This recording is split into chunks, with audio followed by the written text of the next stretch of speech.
Thank you, Rita. Good evening and welcome to Look North. Our top story tonight. A number of boys in a North Yorkshire village have been approached by men offering them sweets to get into their cars. If anybody does contact them they don't know, then inform the parents and alert the police. We hear how the local school is responding to these disturbing events. Also tonight, we finally get inside Bradford's new £50 million music venue, which we've been told will open next year despite some setbacks. The artist from Sheffield who's come up with a cracking way to make a living.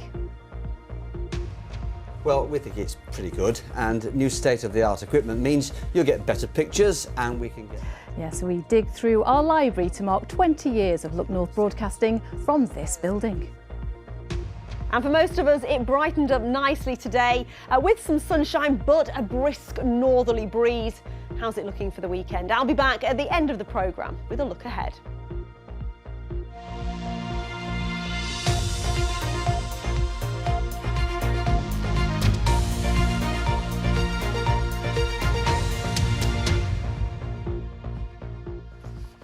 Good evening and welcome to Look North. Thank you for joining us. First tonight, a series of disturbing events in a village in North Yorkshire. In the last couple of weeks, men have been offering young boys sweets to get into their vehicles. Thankfully, none of the boys complied. Police say it's happened 3 times so far. The local school have changed their curriculum to focus on child safety. Corinne Wheatley has been in Byram today. Brad is playing outside in the street with his friend. A stranger comes over and says hi. What should he do next? Should he say bye? A lesson on strangers and staying safe. Children at Brotherton and Byram Community Primary Academy have been covering the topic in lessons this week. It comes after 3 concerning incidents in the village of Byram involving unknown men asking boys to get in their vehicle. On 2 occasions, the children were offered sweets. It's caused worry for parents, but the school quickly responded, inviting police in to deliver an assembly and bringing forward lessons on strangers that usually feature later on in the curriculum. Many of our children had rightly expressed some concerns, some worries about this, particularly our older children who do play out, felt able to share that with their teachers. And we talk about safe adults in our school. And they felt able to talk with their safe adults in school, and where appropriate our teachers then shared that with home, so parents are aware as well. And we then give children additional time and space to talk through any worries or anxieties they might have. Well, this is where the first incident happened, on the outskirts of the village on Sutton Way on Wednesday last week, the 18th of September at around 4 p.m. Now, the man was in what was described as an older grey car, and he was described as white, bald, aged around 40 with bad teeth.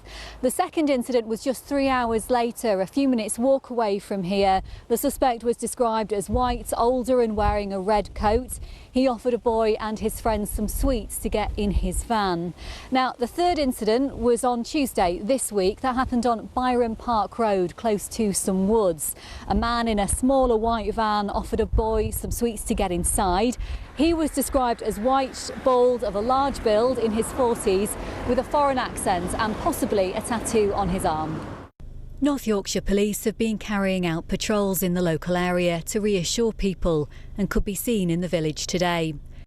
I think my advice would be to parents to remind their children not to approach strangers, not to go with strangers, and if anybody does contact them they don't know, then inform the parents and alert the police. Thankfully, in each incident, the children refused to get inside the vehicles and told their families straight away.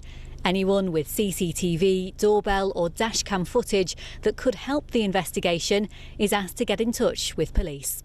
Corinne Wheatley, BBC Look North in Byram, near Nottingley. Next tonight, Bradford's trouble-hit performance venue will open next year, according to the leader of Bradford Council. For the first time, we've been given access inside Bradford Live, which was supposed to be up and running this autumn. But those plans were thrown into disarray after Birmingham-based NEC Group walked away from a 30-year deal to run the building. Attention is now turning to who will operate the landmark attraction. Here's Spencer Stokes. A landmark entertainment venue silently waiting to welcome its first guests. The 1930s former cinema is back from the brink. Building work finished after a £50 million refurbishment.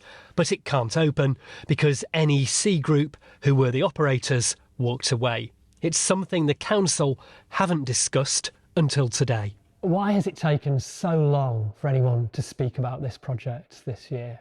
I know it's been really frustrating for people, but NEC were under contract to operate this venue, and obviously settlement negotiations have to go on confidentially during that time. Obviously it's 7 years since NEC started working with us. Any business over those years will change its direction, review its strategy.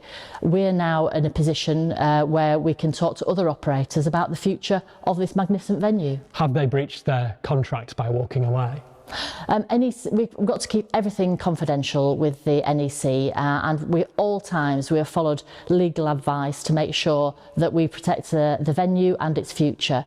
The hunt is now on for a new company to run the building. They'll have to book acts for the 3,800 capacity auditorium, but also find events to fill multiple spaces. But the promise is it will open for UK City of Culture in Bradford. Next year is going to be a great year for Bradford all round, and I just want residents, West Yorkshire and all the country to come here and enjoy it. So you're confident 2025 this will be open? Yes, so this will be used during 2025, absolutely, and people will be able to come in and enjoy it.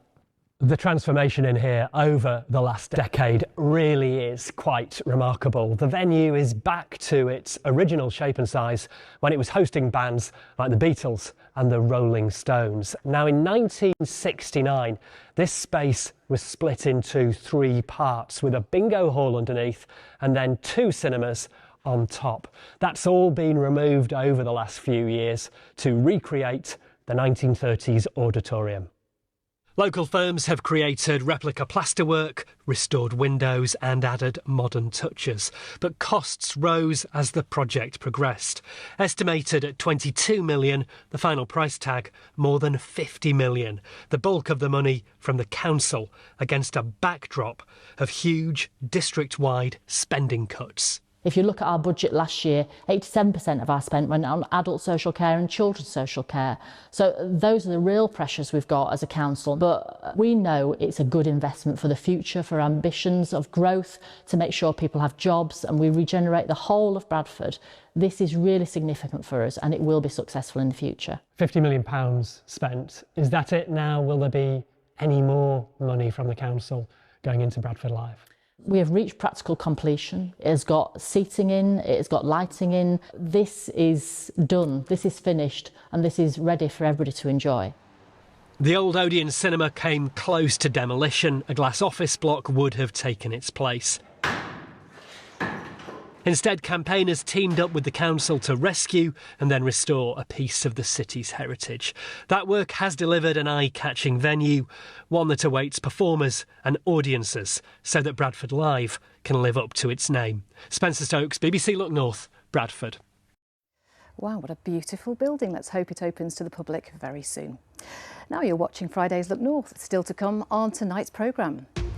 We'll hear from Doncaster boxer Terry Harper as she prepares for a world title showdown this weekend.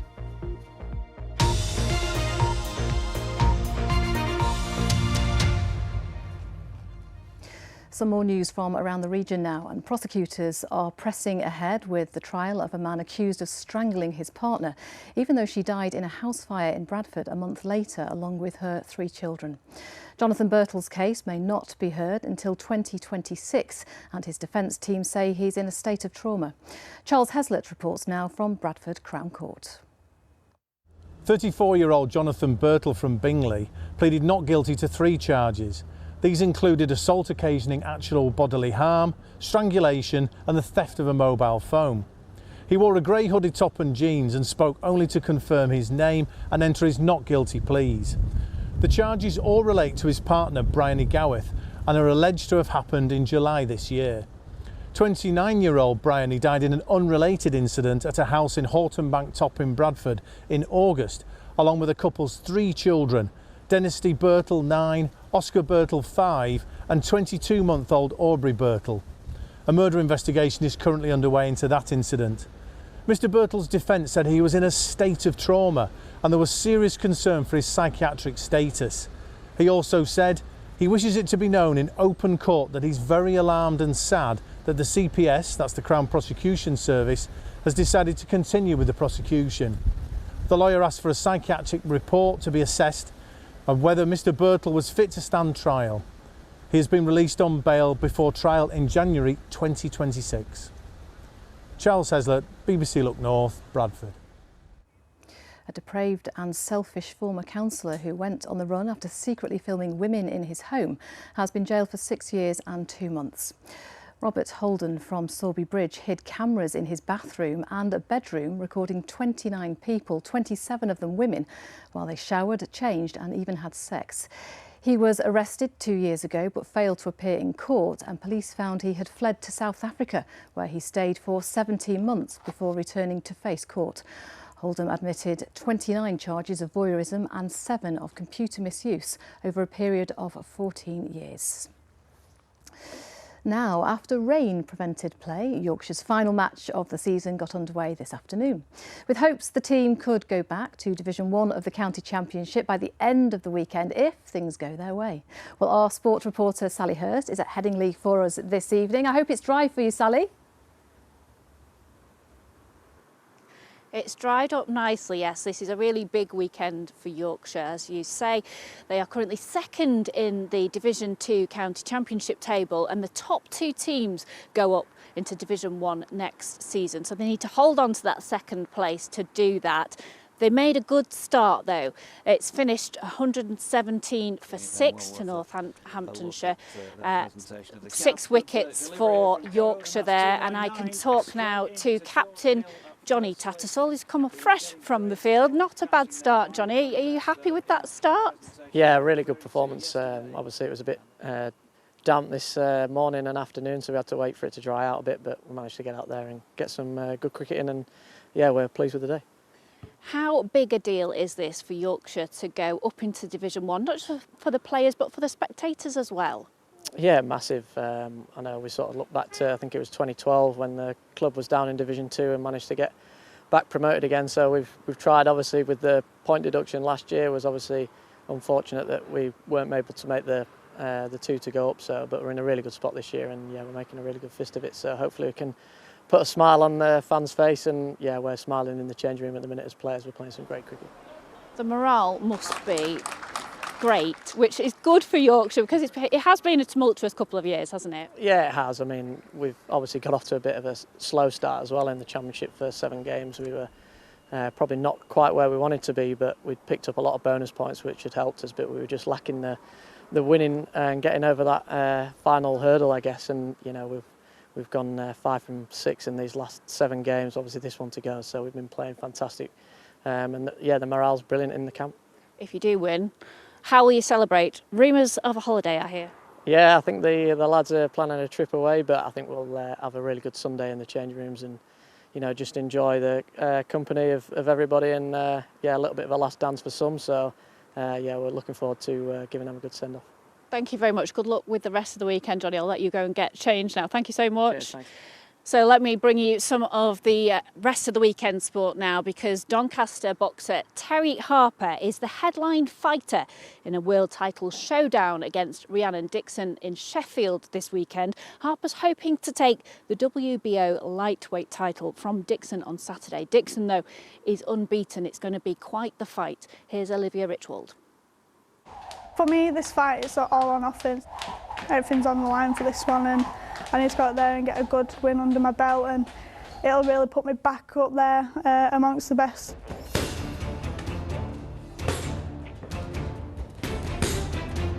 Terry Harper is a 2-time, 2-weight boxing champion. On Saturday she fights to make it a trio of championships in 3 different weight categories. Her opponent is Warrington-based Rhiannon Dixon. I believe this fight is set for me, and it's in front of the home crowd, and this fight's mine to lose, so I'm going to go out there and make sure I get a good, strong performance and a good, solid win.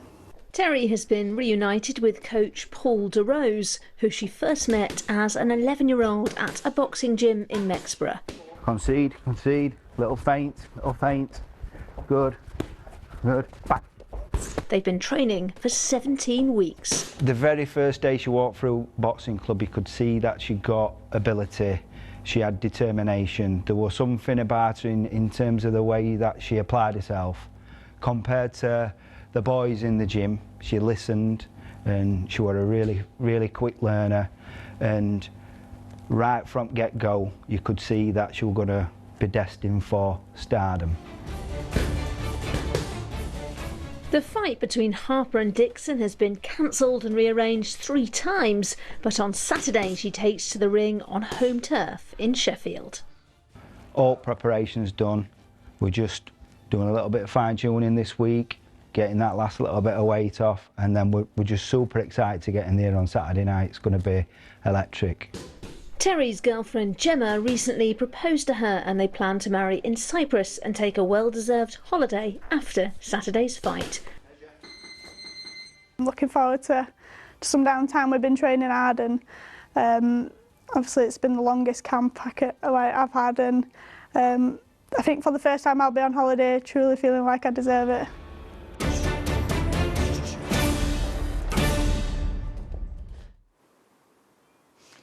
Now, the new domestic basketball season starts this weekend with the Sheffield Sharks in action. Tonight, the Sharks travel to face their old rivals, the Newcastle Eagles, in the group stages of the SLB Trophy. They then play their opening home game on Sunday against Cheshire Phoenix.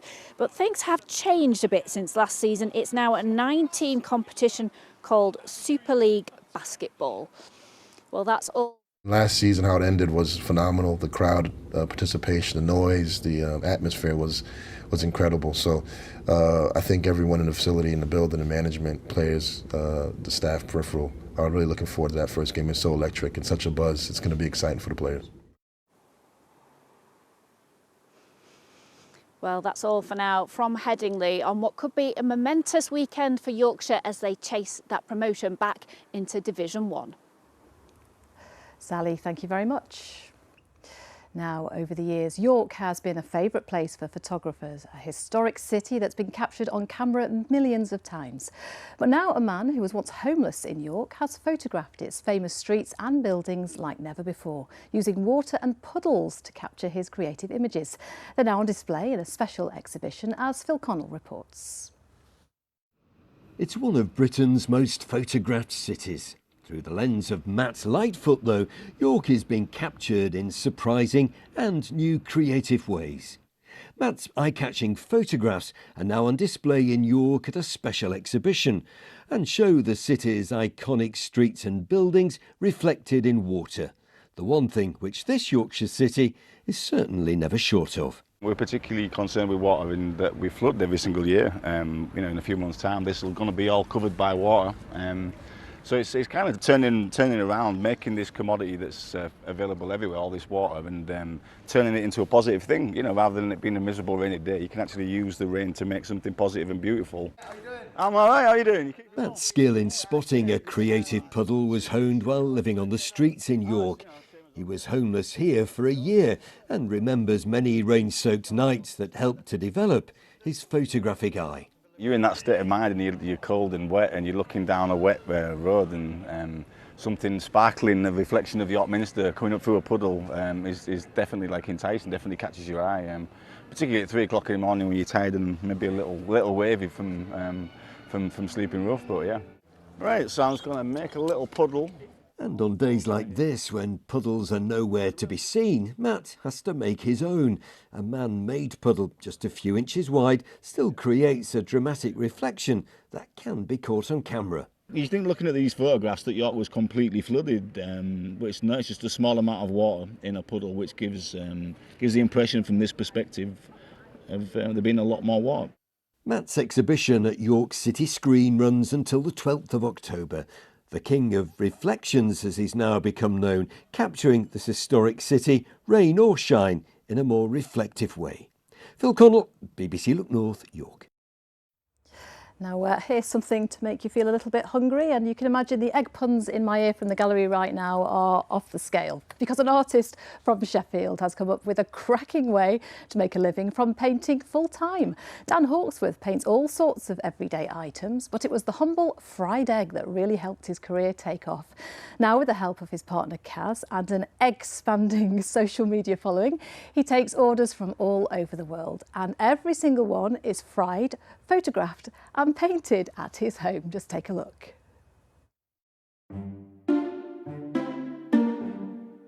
If people get in touch and request an egg, they will often say, can you make it more crispy, less crispy? Or can I have a double yolker? Some people want a split egg. Pepper, we've had requests for chili flakes, salt, all sorts. People have got very personal views about eggs, which we try and help with.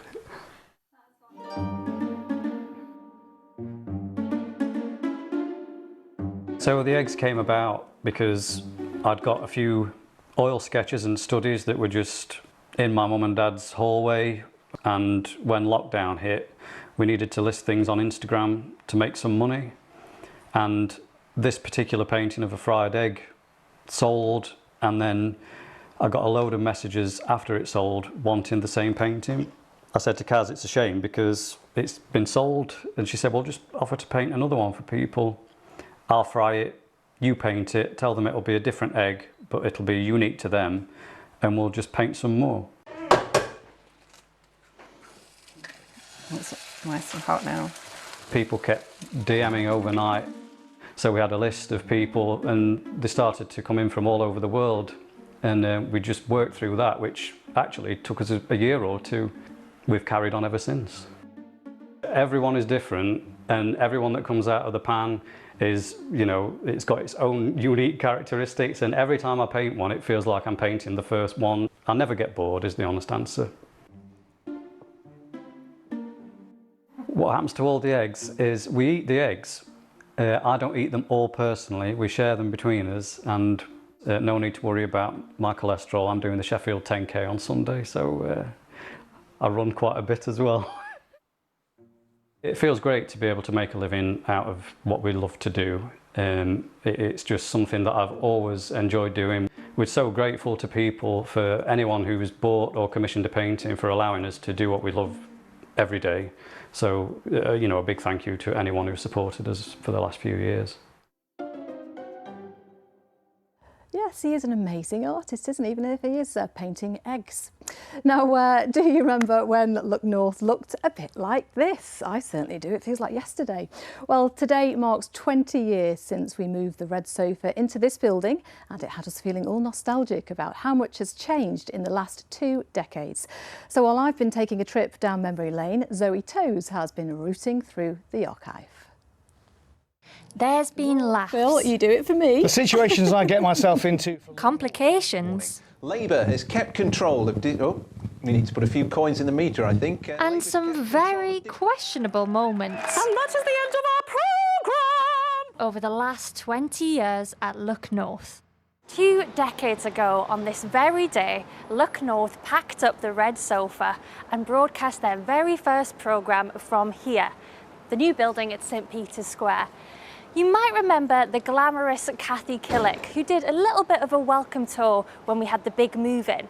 Let's go inside today and see just how much this building has changed.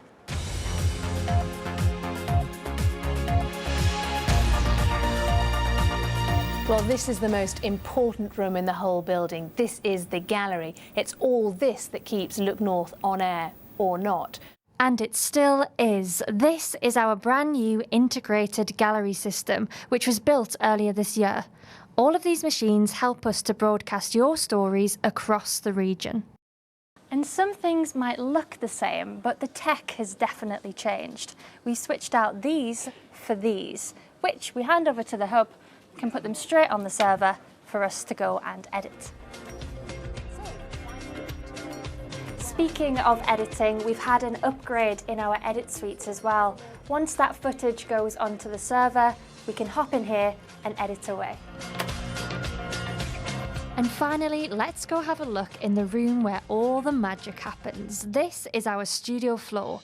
You'll notice the red sofa has had a spruce up. We have shiny new screens made up of over 150 LED panels, as well as new HD cameras. Pretty fancy. It's clear the past 20 years have been a roller coaster. Isn't that right, Kathy? Oh my God! Zoe Toes, BBC Look North, Leeds. Oh, wonderful Kathy there. She hasn't aged a bit, has she, Keely? No, it's so nice to see Harry as well. I know. Oh, every time I see him, it's, yeah, don't start me off. But yeah, a total Could be equally legend. upset about Paul's suits. At least Well, those that's have true. improved. Yes. Yeah, that was shocking. So nice to see Harry there. Now, it's been very, very wet this week for some parts of Yorkshire. Parts of North Yorkshire, Scarborough, Loftus, Fylingdales have had more than a month's worth of rain in just a couple of days. And you can see the effects of this cascading down Aysgarth Falls there. Our next picture is the surfers in Scarborough today. It's been really windy along that coastline today. The surfers was certainly taking advantage of that. You can keep your pictures coming in to the Weather Watchers page or on social media as well, Keely.Donovan on Instagram. So this weekend, Saturday probably looks like the better of the 2 days. A cold and frosty start for some, but for most of us it will be dry for most of the day with some spells of sunshine. And that's down to a ridge of high pressure clouding over during the day on Sunday ahead of this area of low pressure, which will bring some wind and rain early next week as it clears away very windy conditions down the coast. And then I think we'll have a couple of days of quite settled and dry weather. There's been a lot of dry weather today, but as you can see on the radar, we have had a few showers, especially in the east, and it's been really chilly in that eastern corner. We'll continue to see one or two showers clipping the coastline through this evening and overnight. Otherwise, it does look like it's largely dry and clear and frosty as well. Temperatures down to around 2 or 3 degrees, even cooler than this out in the countryside. Let's have a quick look at those high water times then. At 2:22 in Bridlington and at 5 minutes past 2 in Filey. So we'll start the day on a fine, crisp note. It's a chilly start to the day, plenty of sunshine. It should stay largely dry, but more cloud will build from the north through the afternoon. And we might just get 1 or 2 showers for the Pennines and the Dales, but most places it should be dry. Not as windy as today, and temperatures at around 12 or 13 degrees. So a shade higher than today as well. I think you'll particularly notice that along the coast. Scarborough struggled to get much above 9 or 10 degrees today. Through tomorrow evening, still 1 or 2 showers in the west or northwest, but generally a fine end to the day. And then a fine start to Sunday, but cloud amounts will increase ahead of that area of low pressure, which will affect us early next week, then things settling down for the middle of next week. Amanda. Keely, thank you very much. And when they bring the footage out in another 10 years' time, at least we can hold our head up high. No dodgy suits here. Let's hope so. That's it from us. Thanks for joining us. Good night.